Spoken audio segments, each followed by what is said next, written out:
करीब 12 सालों में भारत ट्रांसफॉर्म हुआ है और इसके पीछे एक बड़ी वजह है एक विचार, एक सोच।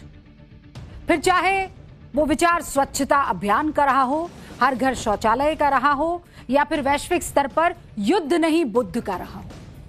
लेकिन इसका मतलब यह नहीं है कि भारत अपने लोगों की रक्षा और सीमाओं की सुरक्षा से कोई समझौता कर रहा है। ऐसा कतई मत सोचना। दुश्मन के लिए मोदी की नीति क्रिस्टल क्लियर है, जैसा करोगे वैसा भरोगे। ऑपरेशन सिंदूर में भारतीय सेना ये संदेश दे भी चुकी है और आज पीएम मोदी ने बंगाल में 3 फ्रंटलाइन जहाजों को इंडियन नेवी को सौंपा है, जिसे दुश्मनों का काल कहा जा रहा है। और ये ऐसे ही काल नहीं कहा जा रहा है। आईएनएस दूनागिरी, आईएनएस अग्रय और आईएनएस संशोधक। खास बात यह है कि तीनों जहाज स्वदेशी हैं। शांति भी और क्रांति भी, सरलता भी लेकिन शक्ति की साधना भी, प्रस्तर संकल्प भी और प्रचंड प्रहार भी। मोदी युग में भारत ने इसी नीति के साथ नव भारत में प्रवेश किया है। शांति भारत की मौलिकता है, लेकिन शत्रु यदि नहीं सुधरे तो फिर शक्ति संधान भारत का मूल है। पीएम मोदी ने भारतीय नौसेना के बेड़े को 3 स्वदेशी युद्धपोत सौंपे। व्यवसायो अस्माकं विजया के अनहद नाद के साथ नीले समंदर में उतरा आईएनएस दूनागिरी। मार्गस्य नेता सागरस्य वेत्ता के उद्घोष के साथ गरजता आईएनएस संशोधक और सदैव अग्रणी रणविजयी के सूत्र वाक्य से अरि को भयभीत करता आईएनएस अग्रय। अब समय आ गया है कि भारत समुद्री शक्ति के अगले चरण में प्रवेश करे। शांति सुनिश्चित होती है सामर्थ्य और शक्ति से। पीएम मोदी ने इसी विजन के साथ भारत के डिफेंस सेक्टर को मजबूत किया है और उसमें अब ज्यादा फोकस मैरीटाइम क्षमताओं और शक्ति पर है। लेकिन सवाल है क्यों? साथियों, दुनिया गवाह है कि मैरीटाइम क्षमता के बिना कोई भी राष्ट्र बड़ी शक्ति नहीं बन सकता। समुद्र से विकास जुड़ा है, सुरक्षा जुड़ी है, समृद्धि जुड़ी है। आज दुनिया का अधिकांश व्यापार समुद्री मार्गों से ही होता है। इसलिए जिस देश का समुद्री सामर्थ्य मजबूत होगा, उसका आर्थिक और रणनीतिक प्रभाव भी उतना ही मजबूत होगा। आईएनएस दूनागिरी एक मॉडर्न स्टील फ्रिगेट है जो प्रोजेक्ट 17A के तहत बनने वाला 5वां युद्धपोत है। आईएनएस दूनागिरी को घातक बनाती है इस पर लगी ब्रह्मोस मिसाइल। इसके साथ ही बराक 8 जैसी मिसाइलें दुश्मन के विमानों, हेलीकॉप्टरों और मिसाइलों को हिट कर सकती हैं। फिर आता है आईएनएस अग्रय जो दुश्मन की सबमरीन का पता लगाएगा। यह anti submarine warfare shallow watercraft का चौथा जहाज है। आईएनएस अग्रय में हल्के टॉर्पीडो लगाए गए हैं और ये स्वदेशी रॉकेट लॉन्चर से लैस है। तीसरा है आईएनएस संशोधक जो सर्वे वेसल सीरीज का चौथा जहाज है। ये तट और गहरे समुद्र में हाइड्रोग्राफिक सर्वे, समुद्री डेटा कलेक्शन करेगा। इसे डिफेंस सिविल यूज के लिए बनाया गया है। इसके अलावा ये समंदर के रास्तों का सर्वे भी करेगा। समंदर की सरहद भले साफ नहीं दिखती, लेकिन नीले समंदर की लहरों पर लंबे डग भरते भारतीय नौसेना के इन युद्धपोतों की नजर से कुछ भी नहीं बच सकता। बीते 12 वर्षों में पीएम मोदी के डिफेंस सेक्टर में मेक इन इंडिया कन्विक्शन ने इंडियन नेवी को मजबूत किया है। लेकिन 2014 से अब तक का सफर आसान नहीं था। पर आज का विश्व भारत के सामर्थ्य को देखकर अचंभित है। कुछ वर्ष पहले जब हमने आईएनएस विक्रांत को राष्ट्र को समर्पित किया गया था, तब भारत ने अपने समुद्री सामर्थ्य के नए अध्याय का उद्घोष किया था। विश्व भर के सामने हमारे सामर्थ्य का वो उद्घोष था।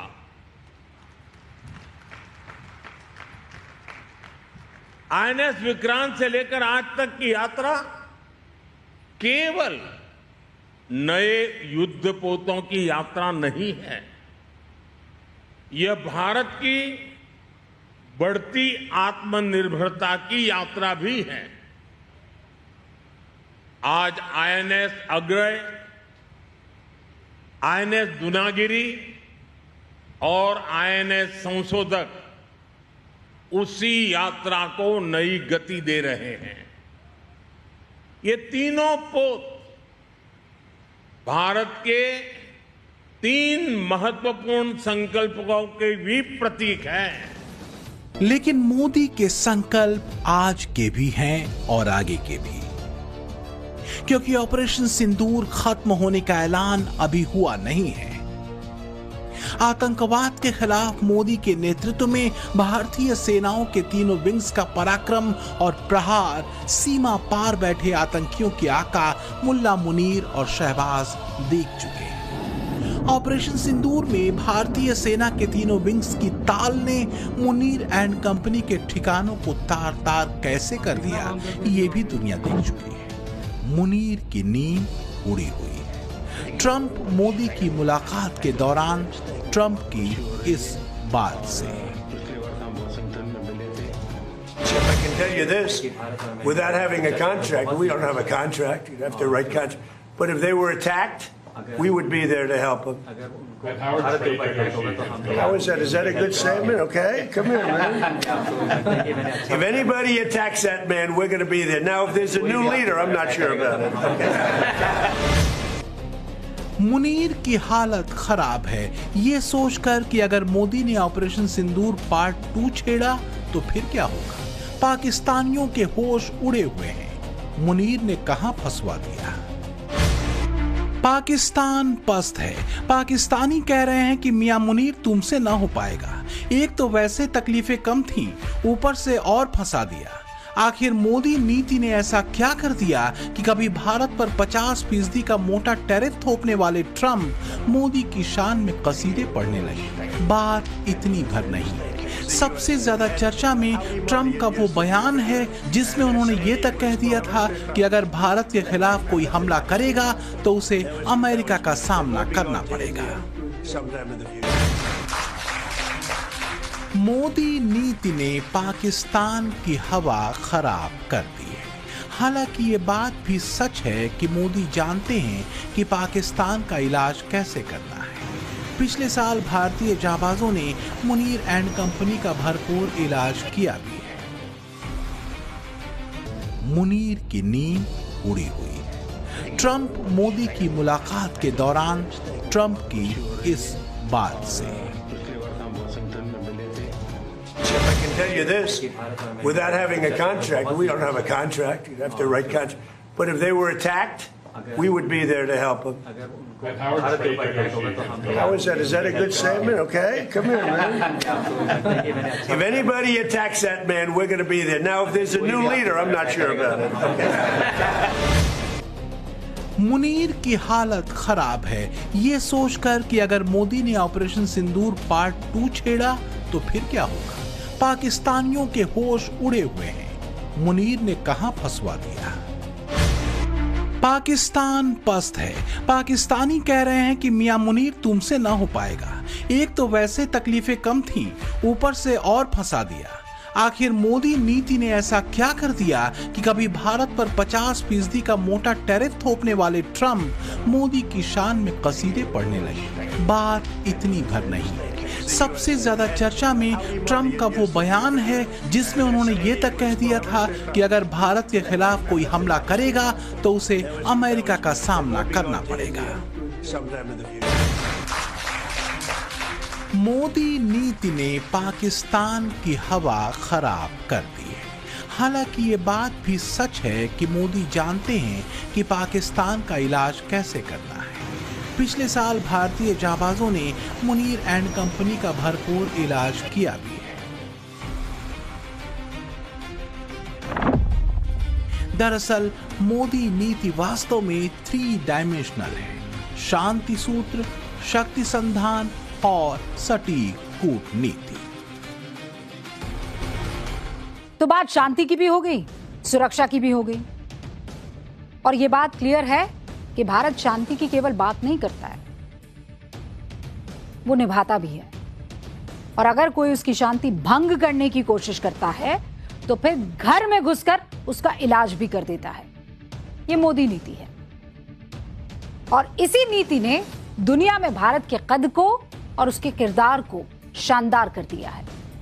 फ्रांस हो, ब्रिटेन हो, यूरोपीय यूनियन हो, कनाडा हो, रशिया हो, इटली हो, ग्लोबल साउथ के दूसरे देश हो, मैं किस किस का नाम गिनाऊं, सब के सब कह रहे हैं भाई कमाल कर दिया, मोदी ने कमाल कर दिया। अतिशयोक्ति नहीं है। G7 में आपने देख लिया, डोनाल्ड ट्रंप को देख लिया, मैक्रो को सुन लिया। ये डोनाल्ड ट्रंप 16 महीने के बाद भाई साहब पीएम मोदी से मिले थे। टैरिफ वैरिफ से लेकर मुल्ला मुनीर से दोस्ती वोस्ती सारा चैप्टर भैया ने निभा लिया। और आखिर में हुआ क्या? ढाक के 3 पात आना पड़ा ना, ग्रेटेस्ट लीडर बोलना पड़ा ना। अमेरिका भारत के साथ खड़ा इस वक्त दिखाई दे रहा है। और वैसे ट्रंप साहब माफ कीजिएगा, अब भारत आप पर एतबार तो नहीं रखता है जैसे पहले रखा करता था, क्योंकि बीते 16 महीनों में पीएम मोदी ने ग्लोबल लेवल पर 3 डायमेंशनल काम किया है: दोस्ती, डिप्लोमेसी और डील। जब दुनिया में युद्धों के डेडलॉक ने ग्लोबल इकोनॉमी पर असर डाल रखा है, जब ट्रंप नीति ने पूरी दुनिया में खलबली मचा रखी है, जब हॉर्मुज के खुलने बंद होने पर संशय बरकरार है, जब अमेरिका और यूरोप के बीच दोस्ती खटाई में पड़ चुकी है, तब शांति की, स्थिरता की, भरोसे की और आर्थिक सुरक्षा की एक बड़ी उम्मीद नए भारत की ओर है। दुनिया के मित्र पीएम मोदी की ओर है। भारत और मोदी के साथ जुड़ने को हर देश बेताब है। इसकी वजह है भारतीय अर्थव्यवस्था की वो रफ्तार जो मोदी विजन, वर्जन और कन्विक्शन के फॉर्मूले की बदौलत बनी है। दुनिया देख रही है कि ट्रंप के अवैध टैरिफ और मिडिल ईस्ट तनाव से उपजे तेल संकट के बाद भी भारतीय अर्थव्यवस्था अपनी 7% से ऊपर की रफ्तार पर कायम है। युद्ध और शांति के बीच झूलती दुनिया को भरोसा मोदी के 3D सूत्र पर है: दोस्ती, डिप्लोमेसी और डील। चाहे पिछले महीने यूरोप के देशों का दौरा रहा हो या फिर इस बार G7 का शिखर सम्मेलन, मोदी का मैसेज हर प्लेटफॉर्म पर लाउड एंड क्लियर रहा। दोस्ती, भरोसा और ट्रेड से समृद्धि की बात, परस्पर सहयोग और सम्मान का सूत्र, भारत की स्वतंत्र विदेश नीति, यानी भारत को कोई डिक्टेट नहीं कर सकता। भारत के लिए राष्ट्रहित सर्वोपरि है। टेरर पर उसकी जीरो टॉलरेंस की नीति बरकरार है। भारत इस पर कायम था और रहेगा। और भारत दुनिया में मल्टीपोलर व्यवस्था का हिमायती है और उस पर कायम रहेगा। तो क्या भारत की इसी तटस्थता और उसके अडिग रुख ने ट्रंप को भी झुकने को मजबूर कर दिया? Thank you, friends. Thank you. So you look at this man. I'll give you a lesson. He's the most beautiful looking man. He looks so nice. He's like an angel. But actually, he's as tough as he's a killer. I don't want to. He's a killer. He's as tough as they come. But he looks so good. So he gets you by surprise. But there's few people like this. People say he's such a nice man. I said no, he's very tough. He's a tough trader. And he loves the Indian people, but he also loves the USA. We had Howdy Modi in Houston, remember? And the stadium was full. Right, remember that? He did stay Trump in India. That was great. And we'll be going to India sometime in the future.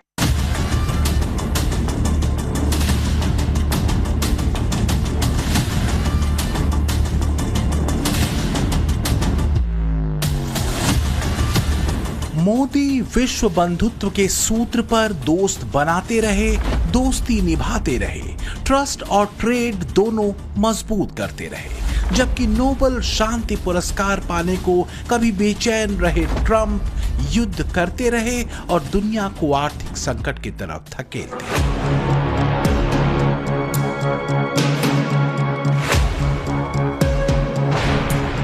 ये मई महीने में मोदी का report card है कि 5 देशों की यात्रा में पीएम मोदी ने यूएई के साथ ऊर्जा सुरक्षा और बड़े निवेश का रास्ता साफ किया, तो वहीं नीदरलैंड्स में मोदी ने ग्रीन एनर्जी समेत 17 समझौते किए। स्वीडन के साथ रणनीतिक साझेदारी को लेकर प्रतिबद्धता मजबूत हुई, तो पीएम मोदी को स्वीडन के सर्वोच्च सम्मान royal order of the polar star से भी सम्मानित किया गया।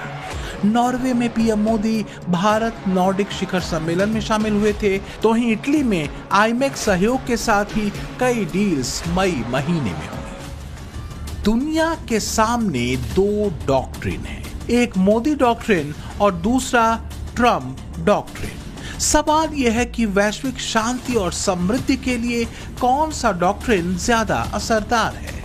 दुनिया इसका जवाब बखूबी जानती है, क्योंकि ट्रंप डॉक्ट्रिन ने दुनिया को सिर्फ युद्ध का तनाव, महामंदी की आशंका, घोर अविश्वास, अवैध टैरिफ, आतंकवाद पर दोहरा रुख, घोर अस्थिरता और यूनिपोलर वर्ल्ड ऑर्डर की सनक के अलावा और कुछ भी नहीं दिया।